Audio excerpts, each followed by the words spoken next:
Hej, Vi er Oscar. og Magnus, og vi vil finde ud af, hvorvidt ledet i sætningen er et indirekte objekt eller et adverbialled. Ja, og i den første, der har vi vores subjekt her, vores verbal her, og så har vi vores objekt her, Som er din oplader. ja, og så har vi et indirekte objekt her, som er mig. Ja. Så den her sætning, det er altså et indirekte objekt. Og i den anden sætning, der har vi vores verbal her, vores subjekt her, vores objekt her, det er den, altså opladeren. Og så har vi så et adverbialled her. Og det er ikke et indirekte objekt, fordi at Oliver, han er ikke et indirekte objekt, men styrelsen for præpositionen til. Yes.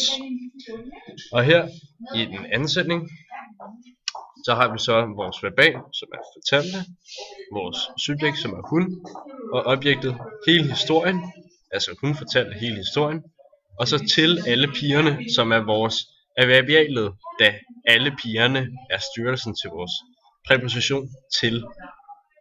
Og det er altså den omstændighed, hun fortalte historien under. Så der har vi så et adverbialled. Og her har vi vores verbal og vores subjekt og vores objekt, hele historien, som hun fortalte alle piger, hvilket er det indirekte objekt. Ja, Tak. det var det.